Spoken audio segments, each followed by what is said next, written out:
Good morning, everyone. Welcome to another Madison, Milwaukee Downtown Exchange here in the fourth quarter 2026. I'm Jason Oster, president of Downtown Madison Inc., and we are excited to host another discussion, an important discussion about the two largest downtowns in our state, Madison and Milwaukee, and how we can work together to help both downtowns. We have a great discussion and some great leaders today about the importance of large public museums in our downtown. Two exciting projects under construction right now in both cities.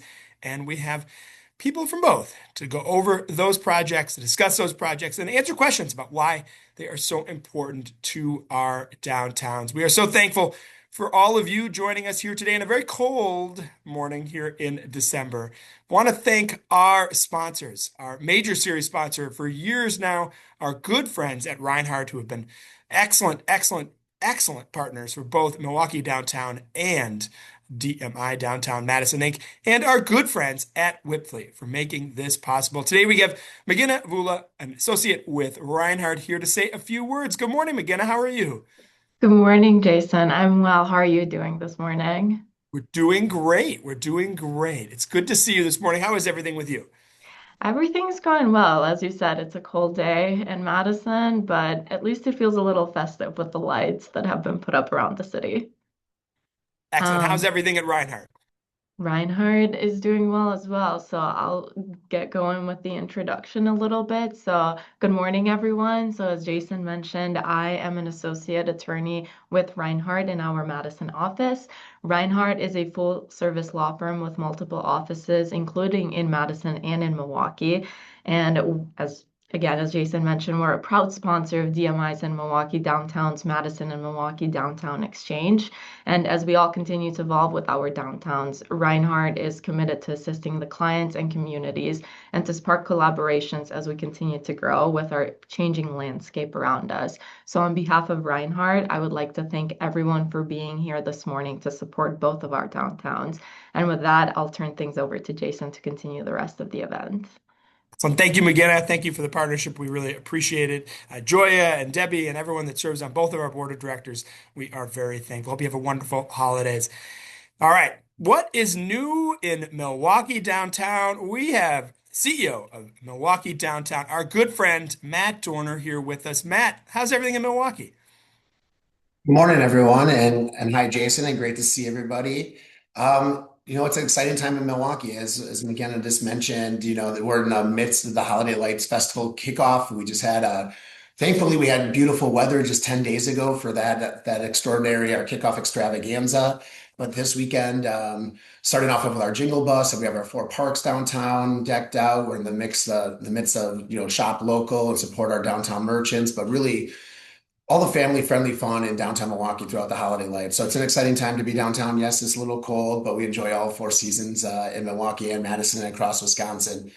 But yeah, it's a really exciting time. I'm really looking forward to this discussion around our, civic places as the downtown bid. We play an important role in activating our parks, our streets, Stroll Wisconsin Avenue for the Ornament Trail, and all of these different things. But as we think about our public spaces and our civic spaces, the institutions are really part of that, and that's really what drives a lot of visitation and tourism into our downtown. So again, we were honored to have our State of Downtown meeting just a month ago at the current Milwaukee Public Museum, and we look forward to those opportunities in the just over a year from now at the new Nature and Culture Museum of Milwaukee. So again, and really important discussion as we look at downtown and those anchor institutions. So thank you for being with us, and looking forward to the panel discussion today.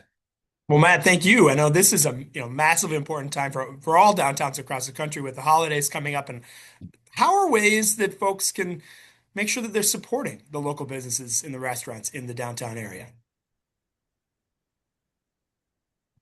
Yeah, so I think that's an important role of again organizations like ourselves. We're providing those opportunities, coming out for Cocoa with the Clauses, those ornament trails, those all the holiday decor. There's over a 500,000 lights sprinkled throughout downtown Milwaukee right now. So as you're coming out and providing those opportunities to come out and really enjoy those family friendly activities, pop into those local merchants. We're out there supporting them, and grabbing a drink before a show. There's all of the different, with the Milwaukee theaters that have all these holiday um, shows going on. So as you're doing that, pop into those local merchants, those bars and restaurants. So again, it's all about bringing that whole ecosystem together, enjoying those public spaces, our civic spaces, and then also and supporting those small businesses.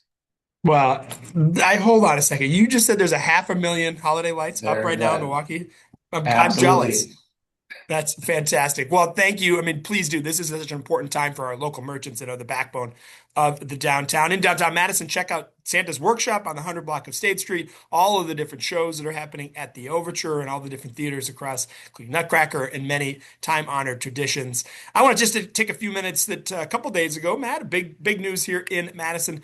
We launched on Tuesday our Envision Downtown Madison campaign. This is a public-private partnership that we've talked about a few times on the Madison Milwaukee Downtown Exchange between the city and Madison to create both a downtown plan, a land use plan for the city of Madison, but also a greater downtown economic investment strategy led by us on the private side and have a really coordinated and combined effort in both of those projects, working together with also the University of Wisconsin and their master land use plan that they're going through right now, and the city's economic development division as well. All of these things are happening in coordination and in cooperation, and we think we're going to see a stronger downtown because of it. Please do check out our website. You can find out more information on the Greater Downtown Economic Investment Strategy, how to get involved in Envision Downtown Madison. The more people we have involved in this project, the better we are going to be. So lots of big things happening here in Madison as well. All right, we're here today to talk about these major cultural institutions that are so important. They're really the bedrocks of our downtown. And we have two fantastic leaders here with us today. First, we have Ellen Zensky, who is the president and CEO of the Milwaukee Public Museum, and Wes Mosman Block, Deputy Director and Chief Operating Officer of the Wisconsin Historical Society. But I think he's most proud, we'll ask Wes this question later, that he's on the DMI Board of Directors. I'm sure that's his most proud accomplishment. He's laughing in the background. Probably not. Probably it's his day job or his family, things like that.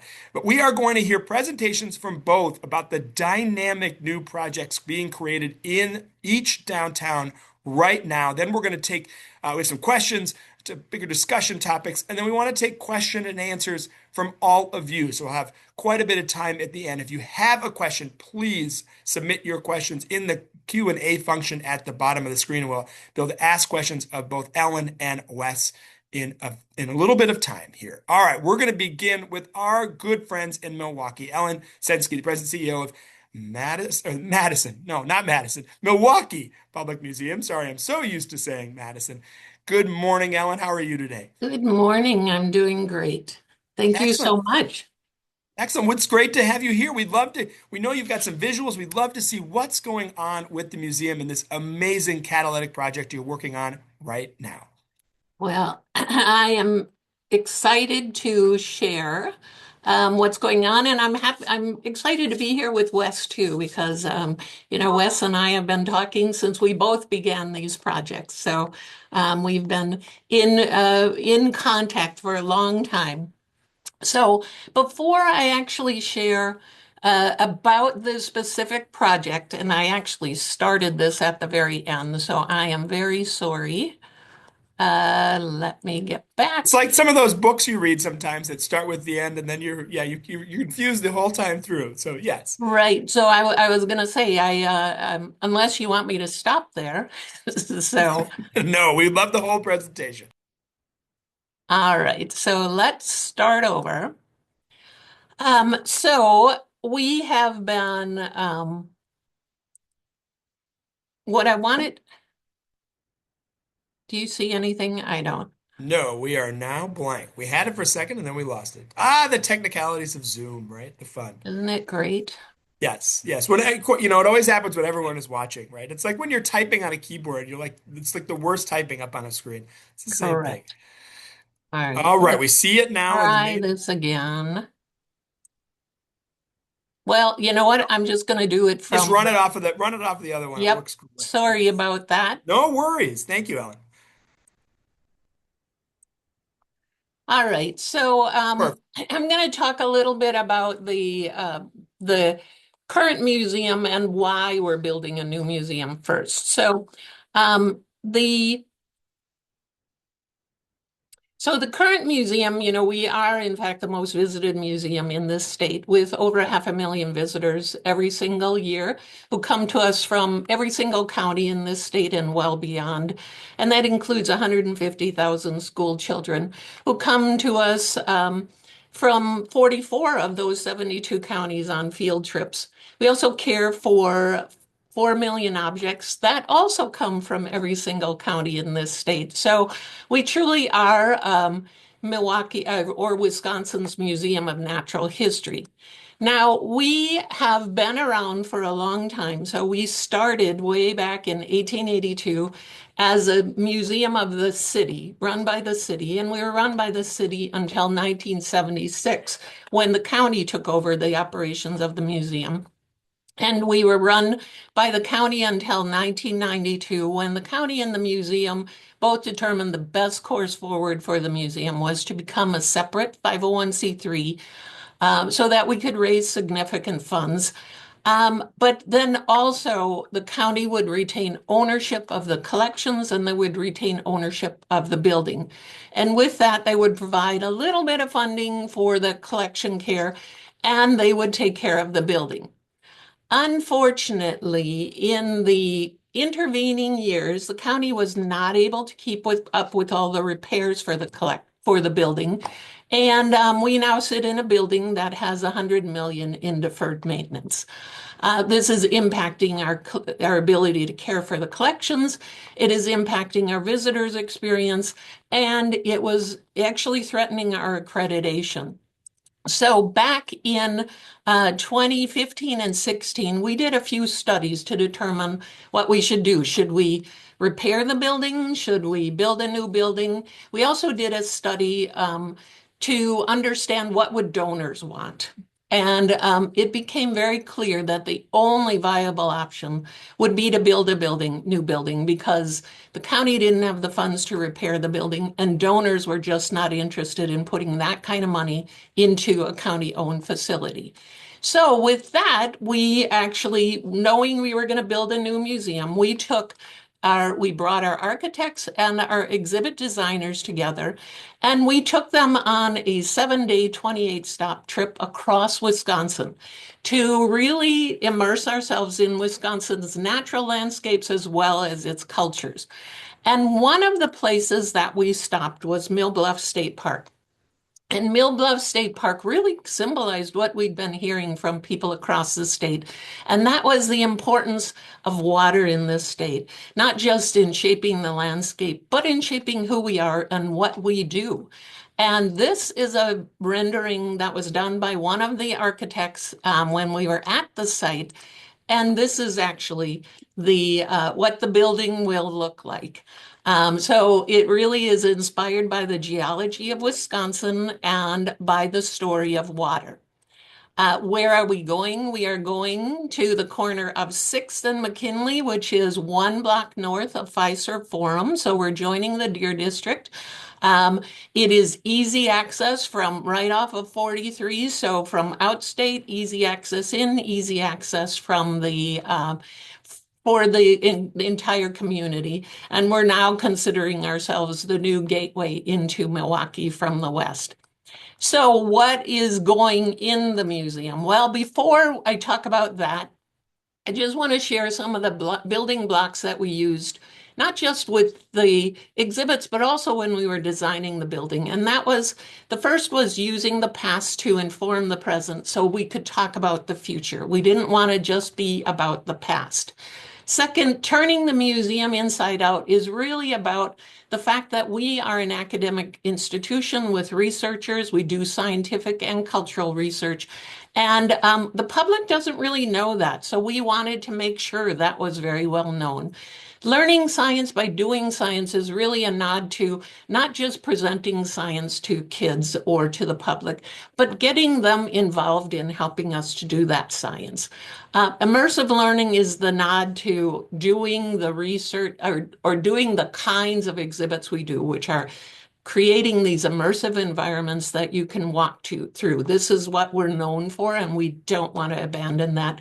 And then relevancy is really being able to keep those exhibits up to date, which we can't do in the current museum, but also engaging the community and helping us with those exhibit ideas and actually with the content. So our vision for the new museum really comes from the collections. We have 3 million natural history items, and we have 1 million cultural items. And we said, let's tell the stories that bring those collections together. So the stories of the interconnectedness of nature and culture, the stories that tell not only how we use and impact the natural world, but more so the stories of how the natural world impacts us and what we do. We also know that as a scientific institution, we know one way of knowing is the scientific knowledge, but we also know there are cultural ways of knowing, and they are equal to those scientific ways. So we wanted to bring the voices of the community into this exhibit, into the museum. So this is a 5-story building with a light well that comes right down through the center of the building, bringing light all the way to the ground. On the ground floor, we have education, classrooms, the cafe, retail, visitor services, as well as our planetarium. Go up 1 floor, we have our temporary exhibit gallery, as well as an exhibit called Milwaukee Revealed, which will share those interconnected nature culture stories about the 300 years of Milwaukee's history. Go up another level to time travel, and we're going to take you all the way back in time to 500 million years ago when Wisconsin was down near the equator. Milwaukee was covered by a shallow sea, and we'll take you from that time all the way up to the time when humans first appear on the planet. Up 1 more floor to living in a dynamic world, we're going to take you around the world, sharing those nature culture stories from around the world. And up to the top floor, Wisconsin Journey will take you around Wisconsin again, telling those interconnected stories. We also will have our butterfly vivarium on the top floor, and you will enter that by going through a rainforest. If I draw your attention to the right side of this, where you see zoology, anthropology, geology, we are bringing our collections up to the floors that are right off of the exhibits. And this blue line in between is actually a 3-story window so that you can look into the collections and labs to see what's going on behind the scenes in the museum. This is our turning that museum inside out. And then these two, what they originally were called, were mixer zones. Those two, there's a cultural connector and a nature connector, and those are really highly active, changing exhibits that kind of connect the collections to the exhibits, but they're also, this is where we hope to engage the community in helping us to curate the collections in these spaces. So very, very interactive spaces. So where are we in this project? Well, in July, we topped off the building, and in October, we were completely enclosed other than the windows. Work has begun on the inside. This is that light well that you see. So we are, all the ductwork and electrical and plumbing and walls are going up. So the building is up at its full height. In terms of exhibits, we are in fabrication. We've been doing prototyping of some of those interactives for 2 to 3 months now. We've got a couple more months of prototyping where some of the scenic elements are being built. Those rock walls and trees are being developed and grasses, etc. We've chosen all of the objects and props that will be on display initially when we open. We're at about 75% on our labels. And our media production is underway. In terms of those 4 million objects that need to be moved, we have hired an additional 23 staff to help with that. They've been barcoding and packing, and we're at about 1 million packed. Most of the collections will be on site, but there will be some off site. We've upgraded that storage facility, and you can see that on the left. And we are starting to move some of those collections into that. And, we're so happy because this building is, whenever it rains, we seem to have floods. This new storage building went through that 1,000-year flood, and we didn't have a drop in it. So, and we are set to open in 2027. So we are on schedule. So that is a brief overview of the project. Ellen, it is a fantastic project. Thank you for that amazing discussion about where the design come from. I hadn't heard that story before. How you move that many pieces of art. It's fantastic. We can't wait to dig deeper in with you in a few minutes when we bring in Wes for our discussion. We are going to bring in Wes now to give a short presentation about the new Wisconsin History Center at the top of state. Again, this is Wes Mosman-Block. He is a deputy director and chief operating officer of the Wisconsin Historical Society. Good morning again, Wes. How are you? Good morning, Jason. It's great to be here. Excited to see about this project that is literally 75 feet away from me right now. Yep, you watch it every day. We do. We do. The floor is yours. All right. Well, it's wonderful to be here to share the story about the Wisconsin History Center. And this has been an idea for more than 2 decades, and the process to build support for the center, secure funding, to design and construction, which is underway now, has been just the major focus and priority for the Wisconsin Historical Society for the last 10 years. Get my slides going here. All right, so the society, just a little bit about us. So we were founded in 1846, prior to statehood, and we have a mission that has not changed over the last nearly 180 years. We connect people to the past by collecting, preserving, and sharing stories. And it's a privilege for me to represent over 200 professional staff at the Society, with just an incredible, vast array of experience and knowledge. Here, we believe that history has the power to transform lives, that history is essential. It provides context and perspective creates empathy.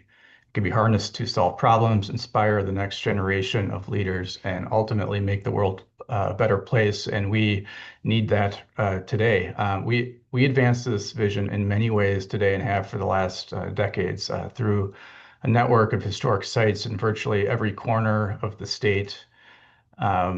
Through the work we do and the research you can do at our headquarters building, through one of the most extensive genealogy archives in the country. Through one of the most important collections of historical artifacts and documents, and in some subject areas, these collections are the best available. Through gatherings and events that bring people together, through educational programming and our state history textbook, which is used in more than 65% of Wisconsin schools. Through the State Historic Preservation Program, the Office of the State Archaeologist, through our Maritime Archaeology Program, through our responsibility to collect and preserve state and local government records, and through our relationship with over 400 affiliated organizations all across Wisconsin. We're a little bit unique. No other state history organization has quite the sweeping mandate as we do here in Wisconsin.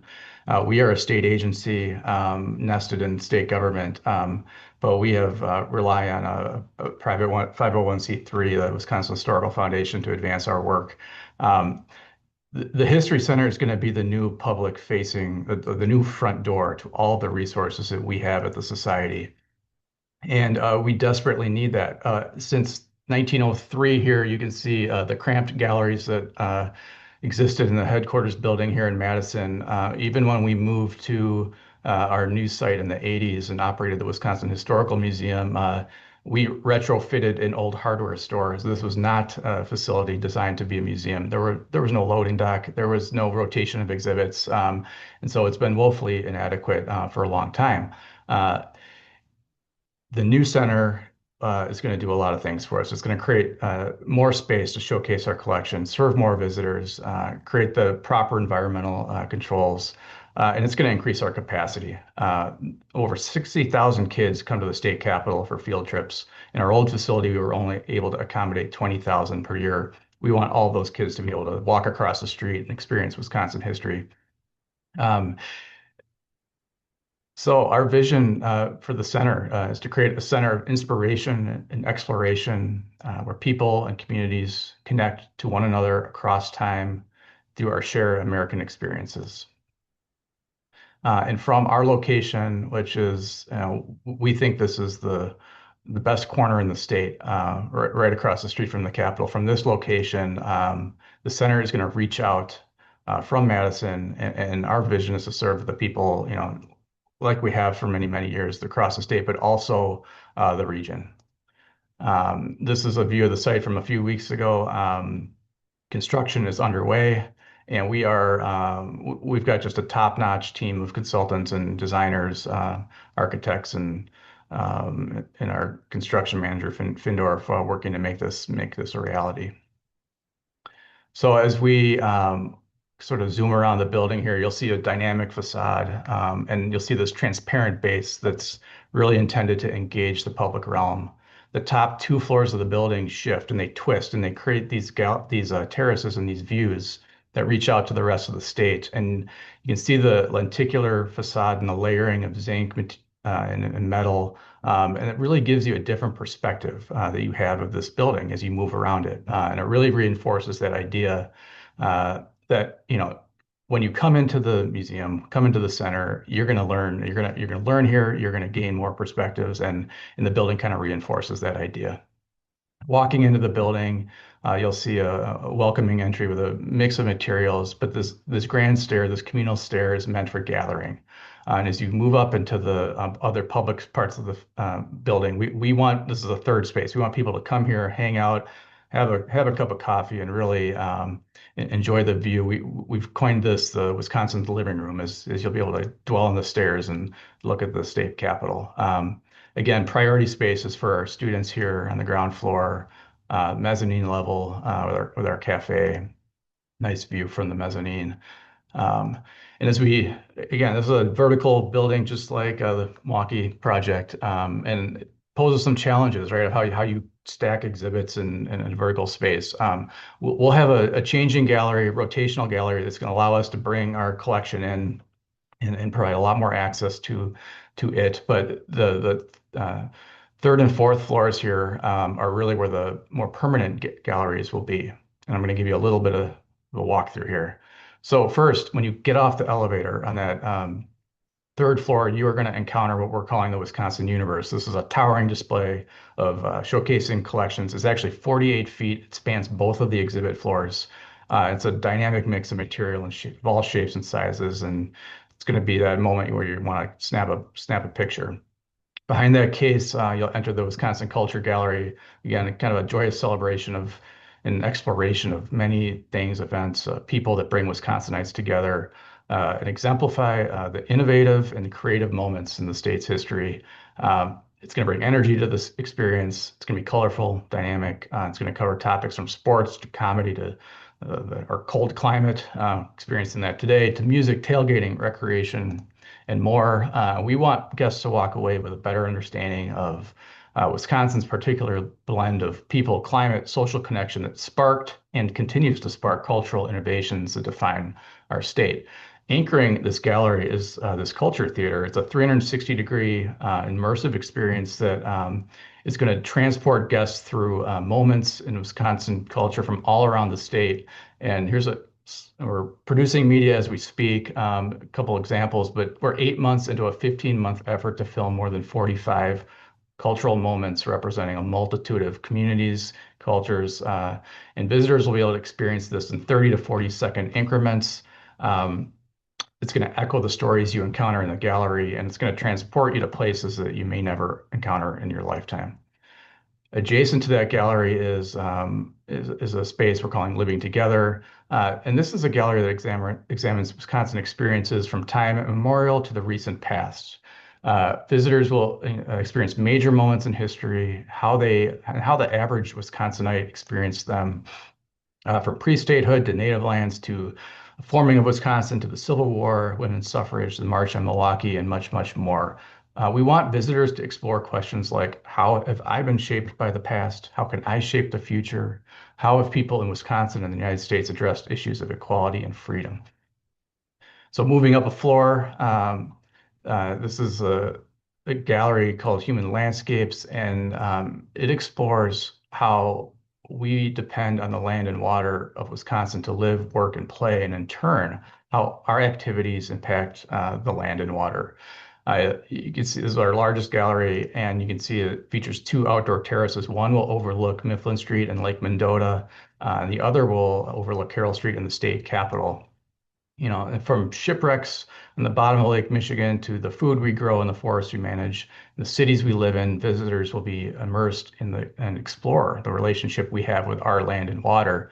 And similar to the culture gallery, this gallery features another sort of experiential media experience. And if you can see the motion here, the entire back wall of this gallery will be a high definition screen that slowly unfolds scenes of Wisconsin landscape from across the state throughout all the seasons. And it creates this really immersive backdrop for the gallery. Again, we are nearly halfway through a 15-month process to capture footage for this. It's going to feature locations from 50 over 50 spots around the state. So this is a nice map showing you this major filming effort for both of these signature spaces. The little binoculars is where we're filming for the human landscape back wall, and the yellow hot dog icon is where we're filming for the culture theater. So you can see we are capturing the full state in this experience.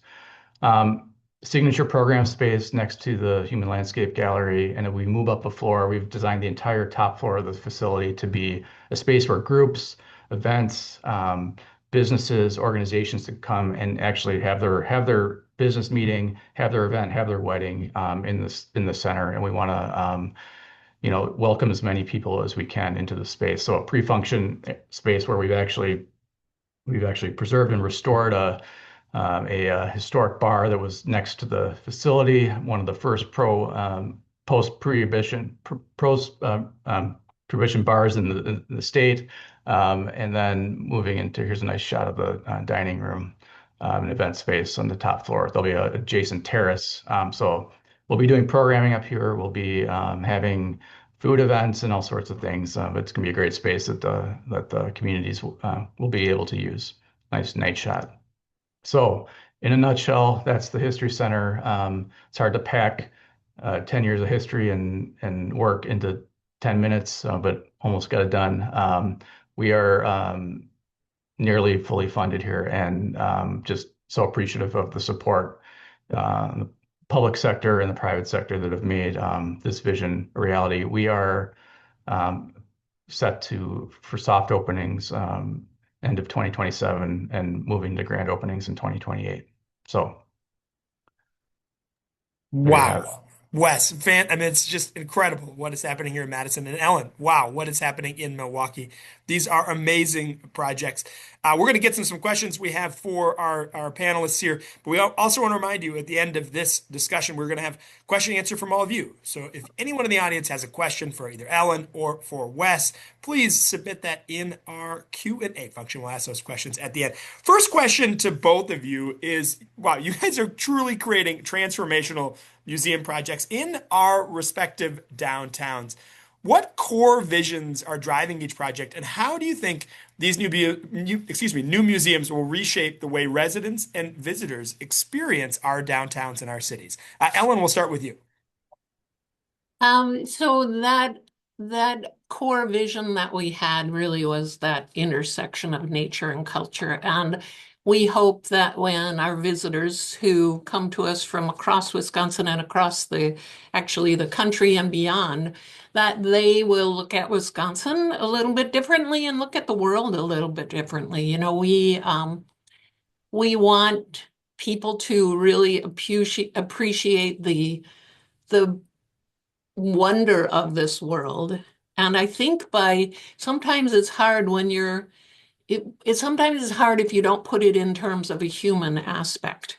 And so by connecting that culture and really understanding how, I think of Milwaukee and we think of Cream City brick. Why? It's because of what sits underneath us. It's those quarries that have the specific kind of rocks that create. So it's really telling those stories to reconnect us to the land. And so we hope people will walk away looking at Wisconsin and Milwaukee differently and very positively too. We hope so too. Wes, what about you and Madison?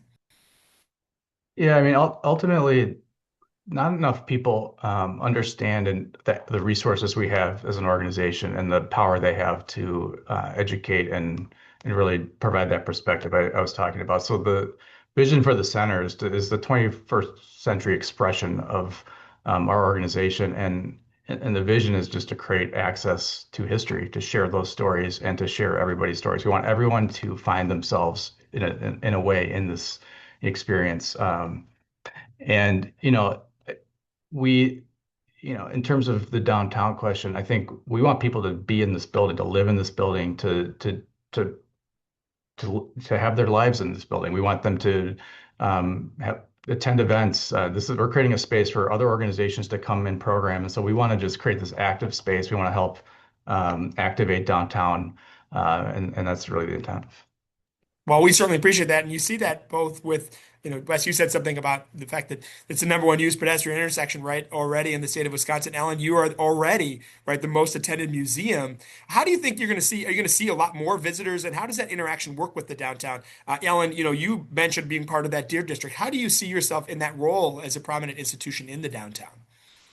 Yeah, we have been attracting people because we've been around a long time. Not quite as long as the Historical Society, but as a museum, we've been around longer. So, um, the a lot of people who come to Milwaukee go to the lakefront.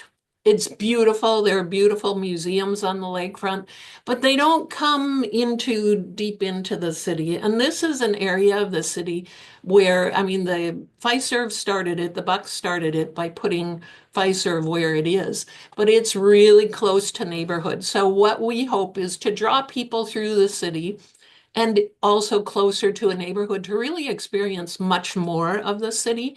Fiserv, the new music venue, which is right next to Fiserv, those are all evening activities. So what this will do is bring that daytime activity to this space too. So we're hoping that it really just draws people throughout the city to really appreciate how wonderful Milwaukee is. Well, Wes, you talked about it. You really wanted to be in the heart of Madison. Why was that such an important decision for the Wisconsin Historical Society? Well, we have this relationship, and we're part of state government, and the relationship with the Capitol and when students come visit is a really core piece. But it also our location is a block from the library. It's a block from the Overture Center. It's potentially across the street from a new Veterans Museum that's the project that's following. So when you look at the top of State Street and what the potential is for sort of creating this critical mass of cultural organizations. It's a transformation potentially, and we're already it's driving discussions around what's happening in the public realm outside of our space. So there's just so much opportunity at the top of state. You guys are part of this movement, but state-of-the-art museums are often telling these bigger, more inclusive stories. How do you think your new facilities will intentionally expand who and what gets represented in Wisconsin's history and the natural world? Ellen, we'll start with you. Sure. So since the beginning of this project, we have been reaching out across the state, doing listening sessions, doing surveys, et cetera, to get the pulse of what do people want us to share. And then what we're doing is, that became the core of what we were doing.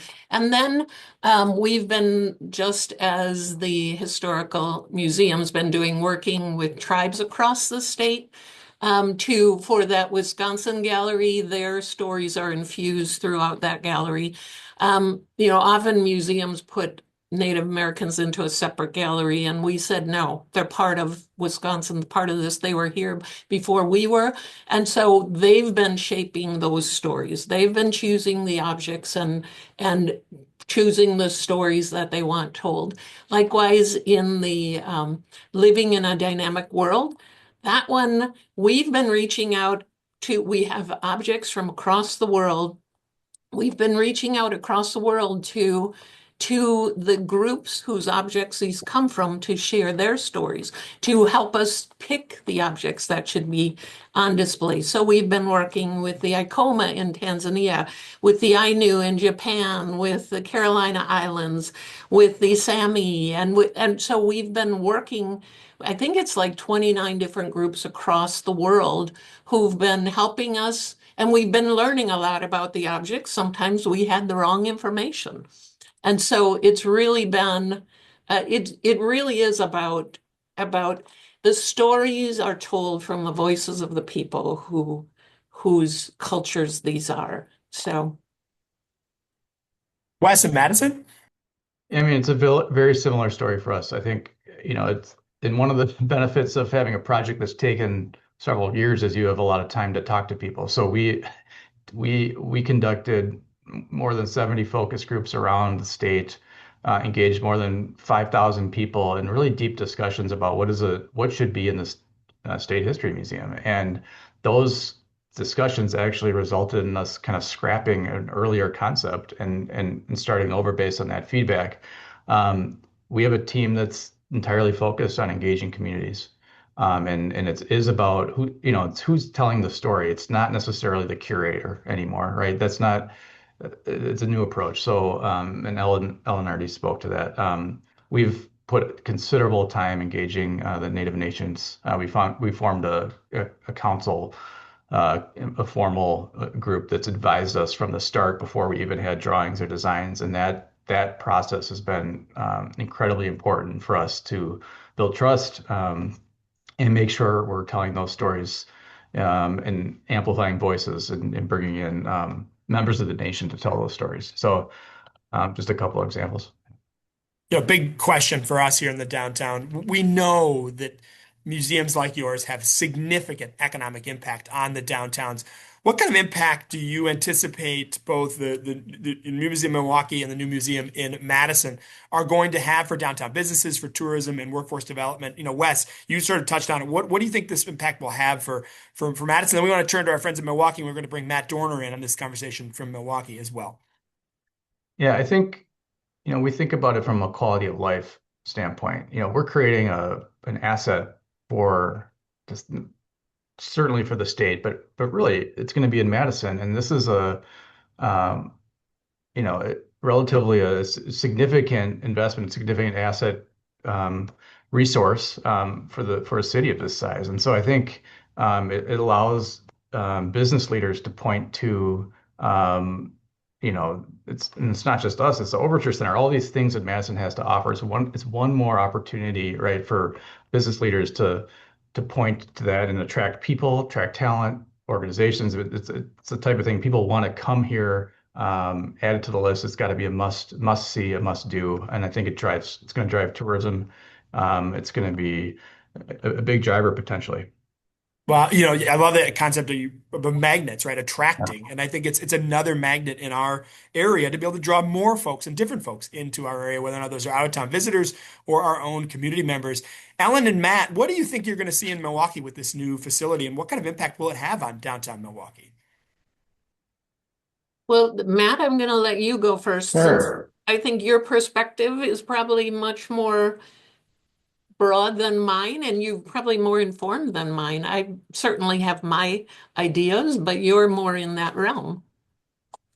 Yeah, absolutely. I mean, as I think Wes did a good job of talking about, how it's a magnet, and Jason, you reiterated that.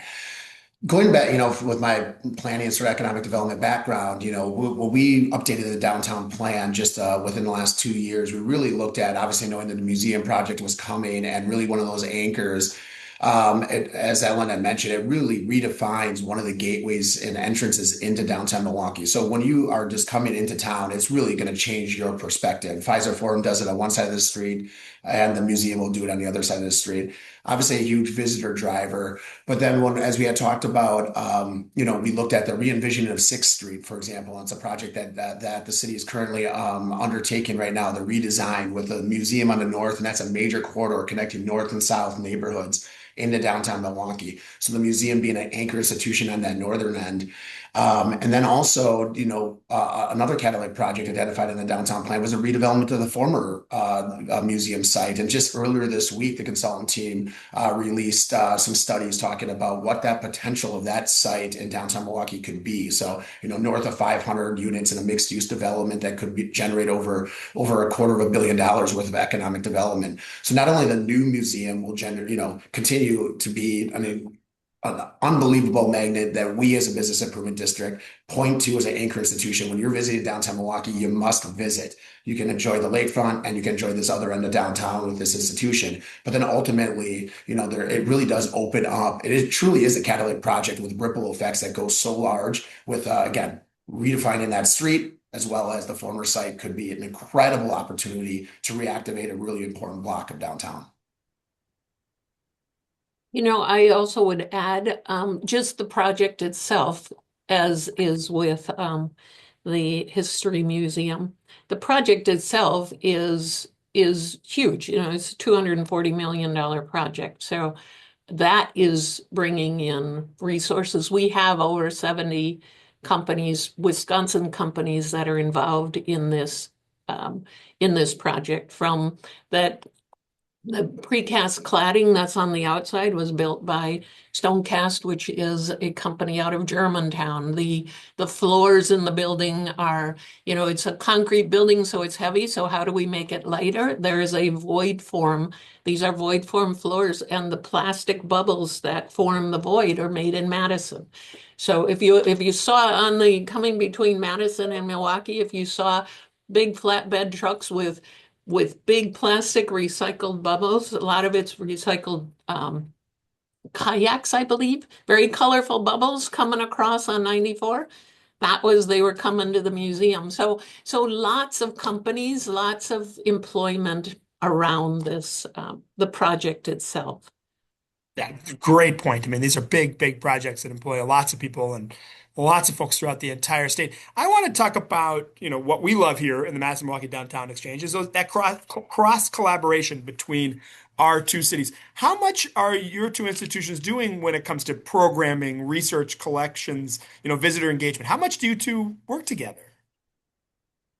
So we have been doing a lot of, especially with the projects, since we have similar kinds of, some of our collections are similar.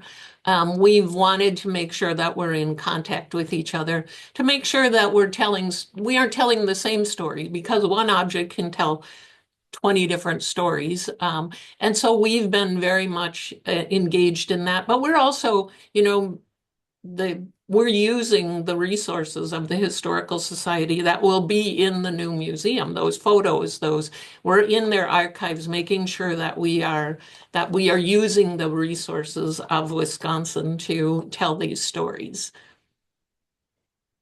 I think it's an opportunity for the future. When I think of it's a big deal for two projects like this to be happening in one state at the same time. And I grew up in Milwaukee, so I remember not having a clue what the Historical Society did or what it was. I went to Old World, Wisconsin. I had no idea that that was part of our umbrella. There's this, we're not, people don't know what we do. And I think this is an opportunity to really bring the cities together, and, you know, and create reasons for people from out of state to come and check two boxes. There's a lot of opportunity when we think about how we can promote these projects in the future, but also how they, how they speak to each other. We're just an hour away, so. Totally. We do have time for questions from our audience. So please do put those questions in the Q&A if you need to. Our last question we have for you all, I think this is an important one. I love this question is, what does success look like in 5 years after opening the new museums? And what story do you hope people will tell about the role it plays in downtown Madison and downtown Milwaukee? Ellen, we'll start with you. Well, I was reading this question and I said, what does success look like? And I thought, well, probably can't say that I'm retired in 5 years. So that That's probably a isn't. fair response. Yeah. So, I think success is really, the one thing I didn't talk about when we talked about how are we engaging the community is those connector spaces and having them activated and really having the community in helping us to curate those collections. So if it's, the Hmong community helping us to share the prayer cloths that we have. So I think success would be that this museum is activated by the community. And really, the some of those communities that don't normally come. We sit right now in the new museum. We are sitting on the edge of a neighborhood. We are within walking distance of 5 MPS schools. So I would love to have MPS students in the museum every day of the school year so that they can learn in a different way. And so it's really about keeping the museum activated, and the activation comes from the community helping us to activate it. Three big success metrics for us. I think if this project can increase civic learning and history knowledge among our youth and adults, we have succeeded in a big way. Two is bringing people together, creating that empathy and allowing people from different backgrounds, cultures, experiences to find some common ground and create more appreciation.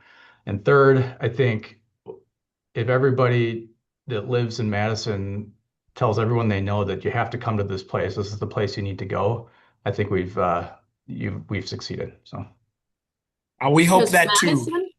What's that? I said just Madison. You should say everyone in the state. in the state, well, I mean, True. we want people to have pride, right? Right. But we want that pride factor, right? This is something that the state needs to take pride in. Absolutely. Yeah.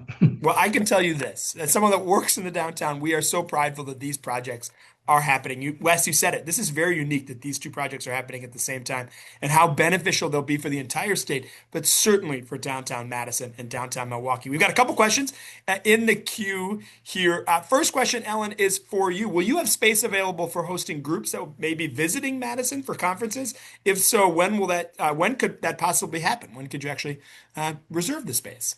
Yeah, we've intentionally planned the museum to be flexible.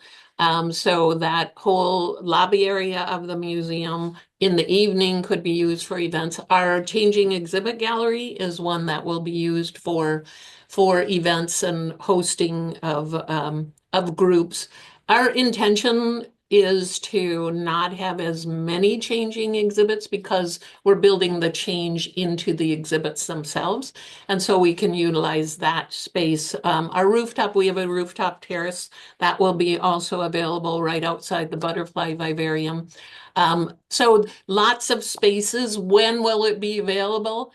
We still haven't determined the exact opening. So after we open, sometime in the second half of 2027, but I'm not sure we're going to book something right now. I have to say, both of you have said two of the more tricky things I've heard in English in a lot of time. A butterfly vivarium, that is a hard thing to say. And then Wes, you said prohibition. I can't even get that right. Also, two hard things. Kudos to both of you on that. Wes, I know you have ability to rent out your space. You talked about it at the end of your presentation, but please, tell us more about what could happen at the Wisconsin Historical Center. In terms of rentals, business meetings, weddings, large groups, we'll have a top floor that can fit about 499, I think is our fire capacity, for cocktail parties. But again, we will be able to open up the entire lobby and space as well. So again, we've, museums need to be designed these days to be flexible and consider all revenue generating streams. So that is what we have done. And we'll be entertaining and booking spaces probably starting in 26 for, getting ahead of the game in terms of um, spaces for 28. Excellent. Excellent. One last question. Inquiring minds, Wes, this one's for you. Want to know how in the world do you get the Wienermobile into the new building? Well, the first step is you design a freight elevator that is big enough to house it, and that is how we sized our freight elevator actually. But I believe that's going to come in before the glass gets installed and then up the floor. So we've that the big glass on the first and second floors. We'll be able to remove those panels for other large object opportunities in the future. So. Kind of like a car show. Yeah, I like that. Yeah, Yes. right. So A car dealership. I do have to say we have one object that will not fit in our freight out. Two objects. One is Oh, a wow. huge glass, diorama glass, and then a height boat that will not fit in the elevator. And so those will get craned into their floors before we put the last window in. So similarly, but so they're not going anywhere. No, they are not. I'm sorry, but I love it. That question from the Q&A. Just fascinating how this all works. Wes, Ellen, thank you for all you're doing for downtown Madison and Milwaukee. We cannot appreciate it enough. Please check out both of their websites to learn more information about the timing museums, how you can help, how you can participate. We are so thankful for all you're doing for both of our communities. Matt Dorner, we're going to give you the last word here from Milwaukee downtown. What do you want people to know about these museums and why this is important for both of our downtowns? Well, thanks, Jason. This is such an insightful discussion. I mean, as we tell the story about downtown, we're always talking about those different pillars, what's going on in the commercial and office space, with the Northwestern Mutual Tower, hundreds of units of residential being developed, new storefronts and restaurants, et cetera, et cetera. But another pillar of that always is what's happening in our arts, culture, and entertainment world. So, this is such a catalytic development for downtown Milwaukee, and it'll continue. The existing facility has been so important to downtown for so many years, and this will just take it to the next level. So again, as we're telling the story about downtown to visitors, workers, residents across the state and beyond, this is just absolutely paramount to that story. Well, yeah, here. Second, everything you just said, Matt. Thank you all for joining us for our last Madison Milwaukee Downtown Exchange of the Year. Don't worry, we're coming back for 2025 for 4 more great discussions between our two partner organizations in the largest downtowns. Again, a thank you to Wes and Ellen for the excellent discussion and all your leadership in downtown. Hope we see you all downtown over the holiday season, buying all of your gifts locally, eating at local restaurants, going to all the local shows. It matters. 80% of the businesses in the downtown Madison Central Business Improvement District are owned locally. These are your neighbors. Let's help support them this holiday season. Thank you all again for everyone supported downtown. We appreciate it. Hope you have a wonderful holiday season. We'll talk to you soon. Bye now.